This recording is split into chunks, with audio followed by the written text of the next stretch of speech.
Quand ton heure est venue, elle est venue. Mais certaines personnes n'attendent pas la faucheuse. Elles l'appellent elle-même. Un prédicateur prêche dans une tanière de lions. Un terroriste ajuste un gilet explosif quand un message arrive. Un gangster qui lance sa ligne de pêche sous des câbles électriques sous tension. Qu'est-ce qui pourrait bien mal tourner? Dans l'épisode d'aujourd'hui de The Infographics Show, nous allons explorer les esprits brillants dignes des Darwin Awards. Troy Léon Gregg a assassiné 2 personnes en 1973 lors d'une tentative de vol. Condamné à mort pour des crimes si odieux que la Cour suprême de l'État a confirmé la peine. Mais ce n'est pas ainsi que Gregg est mort. En 1980, Gregg et 3 détenus furent les premiers condamnés à mort à s'évader de la prison d'État de Reddsville. Il lui suffisait de rester discret et de ne pas se faire remarquer. Mais Gregg n'était pas ce type de personne. Pour fêter sa liberté, il est allé dans un bar de motards fréquenté par les Outlaws. Il s'est complètement saoulé et il a essayé de draguer une serveuse qui ne voulait rien avoir à faire avec lui. Quand il est devenu violent, un groupe de motards est rapidement intervenu et l'a battu à mort. Et tout cela s'est passé le même jour où il s'est évadé. Troy Léon Gregg n'est pas le seul détenu à avoir été exécuté par la sélection naturelle. Michael Anderson Godwin était un homme violent avec un passé de vol, d'agression et de meurtres en Caroline du Sud. Mais il a échappé de justesse à la chaise électrique et a reçu à la place une peine de prison à vie. Une bonne conduite aurait pu permettre une libération conditionnelle. Mais pendant qu'il purgeait sa peine, Michael a pris la décision étrange d'essayer de réparer un casque filaire en mâchouillant les fils comme un raton laveur. Malheureusement pour lui, il était aussi assis sur sa toilette de prison mouillée à ce moment. Son corps est devenu un transistor vivant, puis inerte. Pas de chaise électrique. Fabriquez-la vous-même. Vous connaissez les astuces de vie? Eh bien, voici une astuce de mort. Dommage, car Michael semblait vraiment avoir changé en prison. Beaucoup le considéraient comme un détenu modèle. Il avait obtenu 2 diplômes différents dans l'éducation et espérait travailler avec des jeunes à sa sortie. Désormais, son héritage ne sera qu'une note de bas de page sur une page Wikipédia intitulée « Blessures et décès liés aux toilettes ». Parfois, les morts des Darwin Awards représentent le côté sombre de la liberté. Nous avons le droit de faire des choses stupides et dangereuses dans la vie. C'était aussi l'argument de Derek Kuiper, 21 ans, en 2004. Il a écrit une tribune pour le Daily Nebraskan, intitulée « Les droits individuels cèdent, sous les lois, sur la ceinture de sécurité ». Il affirmait dans l'article que les lois sur la ceinture de sécurité limitent nos libertés. Fait intéressant, une note en début d'article précise que le Daily Nebraskan n'accepte plus les commentaires sur cette chronique. Et c'est parce que Derek Kuiper a vécu et est mort selon ses principes, perdant la vie lors d'une rencontre à grande vitesse avec son propre pare-brise, seulement quelques semaines après avoir rédigé l'article. Il aurait probablement survécu s'il avait simplement porté une ceinture de sécurité. Il y a bien des façons de mourir en prenant des risques inutiles. Demandez à Michael Genter, 23 ans, même s'il aurait du mal à répondre avec un objet coincé dans la gorge. Cela est sa mort en 1998. Genter a été mis au défi par 3 de ses amis idiots d'avaler un poisson de 13 cm entier. Mais Michael, peu doué pour la déglutition, on en croisera un vrai plus tard, a commencé à s'étouffer, la queue du poisson dépassant de sa bouche comme dans un dessin animé. Malgré leur tentative, ses amis n'ont pas réussi à déloger le poisson de la gorge de leur pote. Finalement, ils ont appelé les services d'urgence, mais malheureusement, il était déjà trop tard. C'est une tragédie, mais la mort était stupide et évitable. À tel point que même la police locale a parlé du pauvre Michael dans les actualités par la suite. Le major Mike Matulevich a été cité en disant « Si je te mets au défi de sauter d'un pont, et que tu le fais, et que tu as 23 ans, tu es stupide. Et aussi dur que cela puisse paraître, honnêtement, il est assez difficile de ne pas être d'accord avec lui là-dessus. » Mais les poissons n'étaient pas les seuls animaux impliqués dans ces prix Darwin. En 1981, David Kirwan a visité le majestueux parc national de Yellowstone. Kirwan, 24 ans, explorait les sources chaudes avec son ami Ronald Ratliff et le chien Mousé. La zone était couverte de panneaux avertissant les visiteurs de rester à l'écart des geysers, où l'eau acide atteignait presque le point d'ébullition. Bien sûr, cela ne s'appliquait pas à Mousé. Étant un chien, il ne sait pas lire. Alors le toutou a sauté dedans, et il a aussitôt commencé à changer d'état, à une vitesse alarmante. Kirwan a immédiatement sauté dans le geyser pour sauver le chien, malgré le fait que la seule façon de récupérer une partie de Mousé aurait été un seau en métal au bout d'une très grande grue. Il a été brûlé instantanément, perdant la vue et la peau, ses organes internes grillés sur le cou. Son ami a pu le tirer hors du geyser par sa main, resté en grande partie intact, et d'après tous les témoignages, ses derniers mots avant de succomber à ses blessures ont été « À quel point est-ce grave ?» C'était idiot ce que j'ai fait. Il est mort le lendemain, malgré les efforts du personnel hospitalier pour le sauver. D'accord, celle-là était vraiment triste. Passons à une mort de Darwin un peu plus fantaisiste, comme la disparition de Madame Sophie Blanchard, l'une des aérostatières les plus célèbres d'Europe. À la fin des années 1700, elle traversait les cieux en montgolfière, alors à la pointe du transport. Son mari, Jean-Pierre, pionnier des ballons à gaz, a succombé à une crise cardiaque en vol. Les aérostiers, comme les ballons, doivent finir en beauté. Blanchard a donc décidé d'en faire autant. Elle a eu une idée incroyable. Tirer un feu d'artifice depuis son ballon devant la foule, sans savoir, bien avant le Hindenburg, le danger potentiel. Les feux d'artifice ont enflammé son ballon devant une foule horrifiée, et Blanchard a tenté en vain de reprendre le contrôle. La nacelle a percuté le toit d'une maison voisine en chutant, basculant et projetant Madame Blanchard mortellement dans la rue. D'un autre côté, ce ne sont pas les flammes qui l'ont achevé. La gravité a fait en sorte que ce soit rapide. Passons maintenant des aérostiers aux culturistes. L'Islande produit souvent parmi les hommes les plus grands efforts du monde, comme Jean-Paul Sigmarsson, un des premiers exemples. Sa passion pour la musculation et l'augmentation de ses répétitions est devenue un symbole national en Islande. Le problème avec Sigmarsson, c'est qu'il ne savait pas s'arrêter. Il a déclaré en interview « Aucune raison de vivre sans pouvoir faire de soulevé de terre ». L'obsession de Sigmarsson allait rendre la partie « mort » du soulevé de terre bien plus littérale. Sigmarsson avait une malformation cardiaque congénitale dont il était bien conscient. Au moins 3 autres membres de sa famille avaient aussi reçu ce diagnostic. Et malgré cela, il a pris une quantité folle de stéroïdes dans sa quête pour devenir l'homme le plus grand et le plus musclé du monde. Sigmarsson savait que sa santé déclinait et avait pris rendez-vous dans une clinique cardiaque privée aux États-Unis. Mais cela ne l'a pas empêché de pratiquer le soulevé de terre. Il a soulevé si intensément que son cœur a cédé, victime d'une rupture aortique qui l'a tué en 1993. Parfois, mieux vaut éviter la journée des bras pour ne pas risquer un prix Darwin. Ensuite, une mort tellement inutile et évitable qu'elle a en fait inspiré son propre prix de la mort. L'homme politique américain Herman Cain a fait réagir durant la pandémie de Covid-19. Il a minimisé le virus, affirmant qu'il n'y avait pas lieu de s'inquiéter et a incité à poursuivre normalement pour l'économie. Bien que le virus ait déjà fait des centaines de milliers de morts, l'affirmation de Herman Cain était audacieuse, car à 74 ans et survivant du cancer, il appartenait à un groupe à risque. Herman Cain, malgré ses défauts, était moralement cohérent. Il assistait à des événements publics sans masque pour prouver leur sécurité. Et puis il a attrapé le Covid et il est mort. Il était tellement actif sur les réseaux sociaux que même la mort n'a pas pu l'empêcher de tweeter, ou du moins n'a pas pu empêcher son équipe de publier depuis son compte, y compris des messages minimisant la maladie même qu'il avait tuée. Le prix Herman Cain a été créé pour les personnes qui minimisaient le Covid avant d'en subir les conséquences de façon spectaculaire. Quel héritage! Mais cette mort semble presque douce et rationnelle comparée à la suivante, la fin radioactive et terrifiante du golfeur et industriel Eben Byers. Comment le pauvre Eben a-t-il été irradié à ce point? A-t-il été victime d'une explosion nucléaire au mauvais endroit lors d'une fusion de centrales? Non, il en buvait. Eben était complètement obsédé par un complément alimentaire appelé Radator. La publicité assurait que chaque bouteille avait au moins un microcurie de radium 226 et 228. Le médecin de Byers affirmait que cela était si bénéfique pour la santé qu'Eben en consommait plusieurs fois par jour. Qu'est-ce qui pourrait mal tourner? Eh bien, beaucoup de choses. La peau d'Eben a commencé à fondre. La radiation lui a causé un cancer si agressif que sa mâchoire est tombée à la fin de sa vie. Cela a causé une mort très douloureuse et évitable en 1932. Eben était la victime la plus célèbre de la mode du radium, où cet isotope radioactif, mal compris et extrêmement dangereux, était inclus dans une vaste gamme de produits. On vantait ses prétendus bienfaits pour la santé alors qu'il tuait activement des gens. Qui sait combien de morts seront attribués aux tendances santé de TikTok dans un siècle?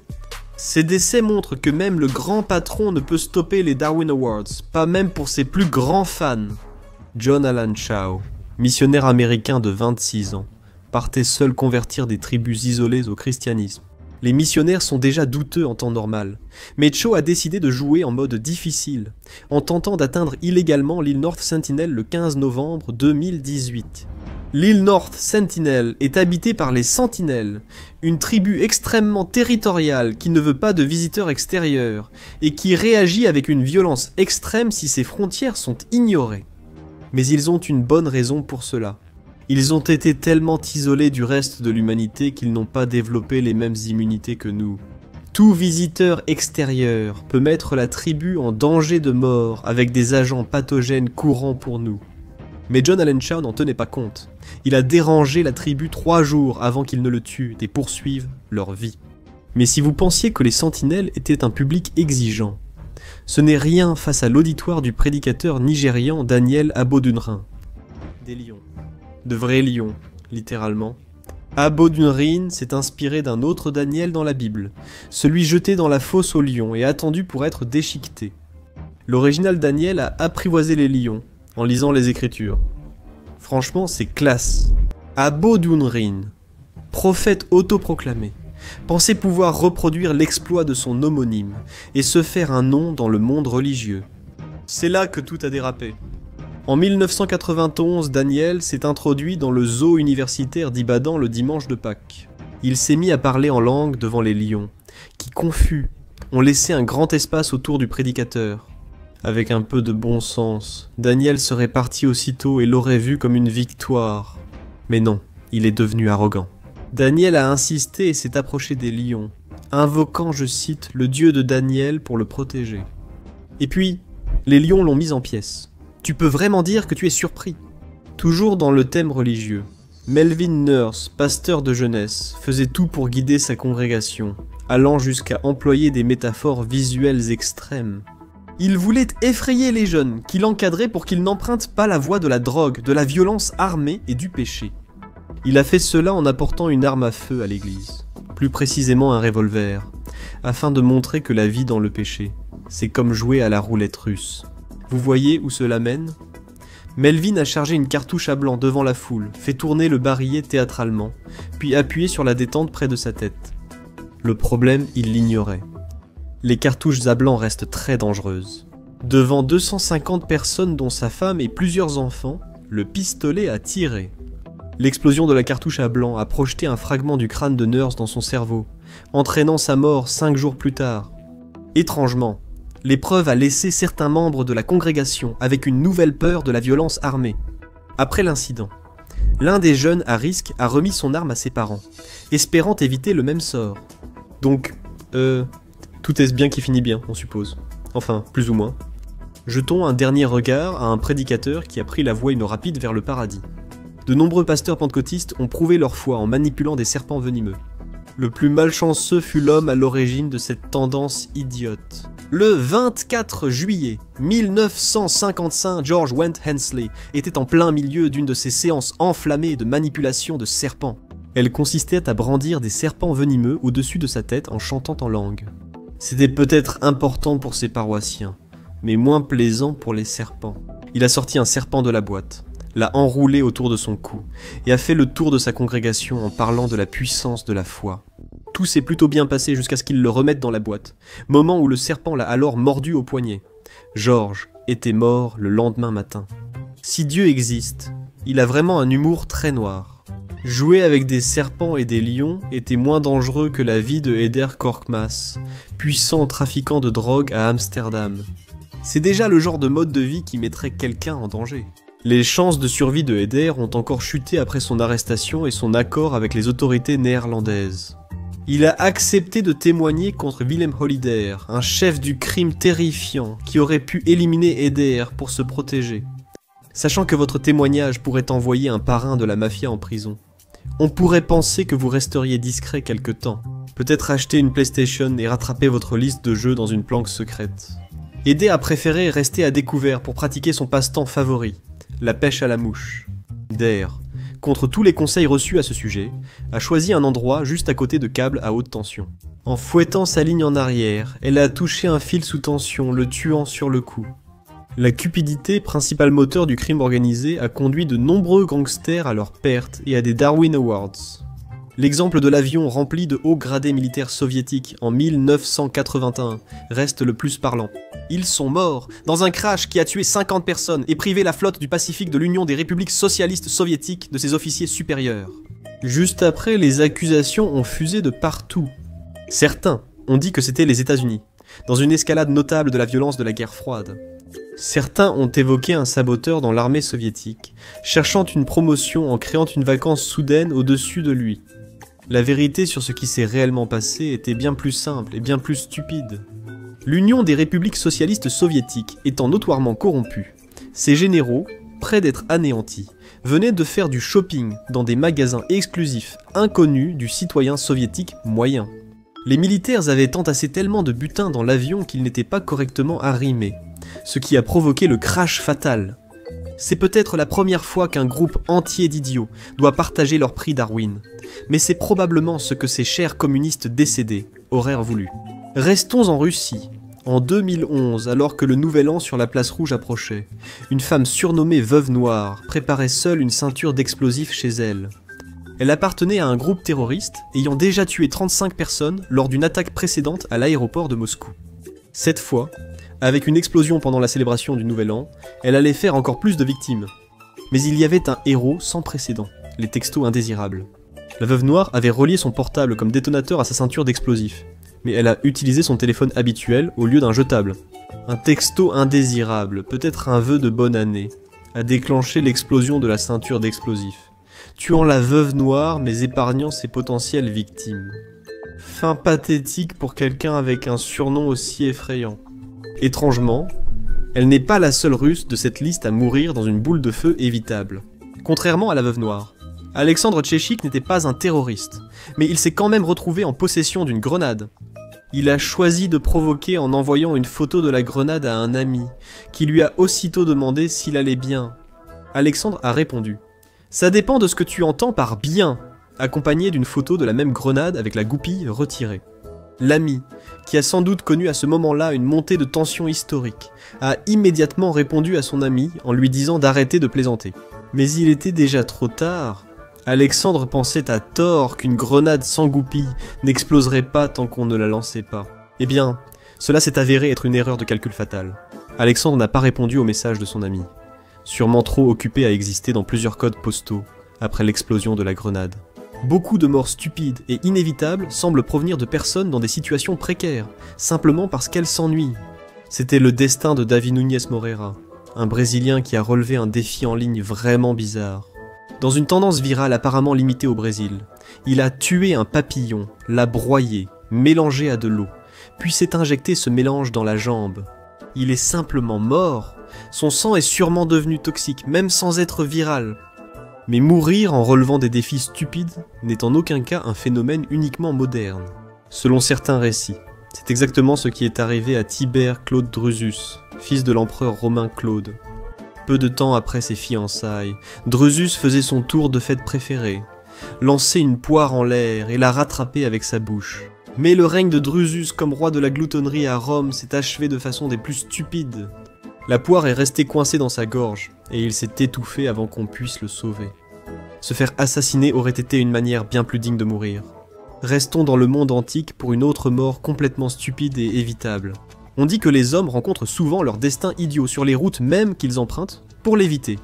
Et il n'y a pas de meilleur exemple que Qin Shi Huang, le fondateur de la dynastie Qin, et le premier dirigeant chinois à se faire appeler empereur au lieu de simplement roi. Mais la vie de Qin était marquée par une obsession, une thanatophobie sévère, une peur maladive de la mort. Il avait une bonne raison pour cette obsession. En tant qu'empereur, il échappait sans cesse à des assassinats et voulut régler ce problème définitivement. Il ordonna à ses alchimistes de cour de percer le secret de l'immortalité, et sachant que le glorieux empereur les ferait probablement exécuter s'ils échouaient dans cette tâche, ils avaient une motivation considérable pour accomplir leur mission rapidement. Qu'un était aux anges lorsqu'ils lui apportèrent une teinture d'immortalité, puis il fut sous terre après l'avoir bu. C'était parce que la potion magique d'immortalité contenait, entre autres, du mercure, ce qui vous garantit magiquement de ne jamais mourir de vieillesse, si vous en buvez suffisamment. En évoquant ceux qui recherchent l'immortalité pour finir par mourir comme chez Darwin, abordons la prétendue mort du philosophe grec Empédocle. Beaucoup d'historiens de l'Antiquité avaient une vision assez libre de la vérité en racontant leurs histoires. Considérez-les comme les youtubeurs de leur temps. Ils cherchaient plus d'attention que les autres écrivains et historiens. Alors ils enjolivèrent des faits. L'une des légendes les plus célèbres sur la mort d'Empédocle affirme qu'il aspirait à la divinité. Pour prouver qu'il était divin, ou pour y accéder, il a gravi le mont Etna en Sicile et a sauté directement dans un volcan en activité.